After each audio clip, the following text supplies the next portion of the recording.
I would like to know from the Honorable Minister why, in the matter of the constitution of electricity boards, many of the states have not implemented the provisions of the bill and what the central government have done to ensure that these electricity boards are constituted in all the states as desired in the provisions of the original act. Perhaps it may have been the problem of taxation which some of the states may have in view while not proceeding with the constitution of the electricity boards, but whatever might be the reason, and even as far as this question of taxation is concerned, the central government may have to lay down some sort of subvention or such other assistance as is found necessary. I think that this matter of the constitution of the electricity boards throughout all the states is of vital importance and should be looked into by the central government to ensure that necessary steps are taken in the remaining states for the constitution of these boards.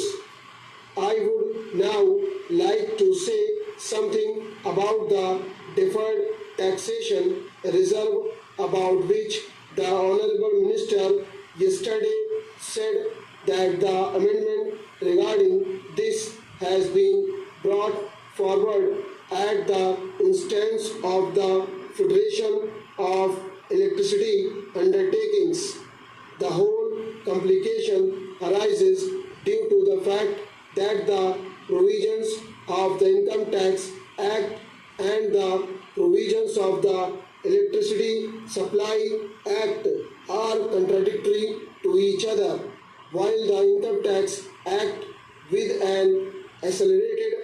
depreciation in earlier years, results in larger tax relief in the earlier period and thereby the tax liability of the undertakings is deferred for a future period. The Electricity Supply Act restricts the provision of depreciation to a much lesser degree, and to that extent the profits of the electricity undertakings in regard to the income tax development and depreciation rates are restricted. That act lays down a smaller depreciation as compared to what is allowed under the Indian Income Tax Act.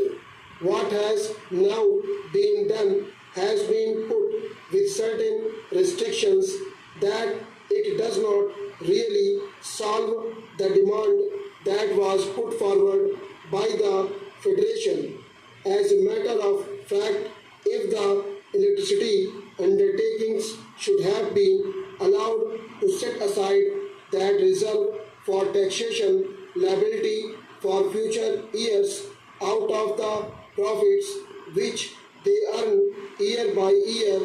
out of the rate increase which they have put into force from time to time, that would have met the needs of the situation, but the process as it has emerged would rather create more difficulties than solve them, and it has therefore been further represented to the Minister by the Federation of Electricity Undertakings. Stop.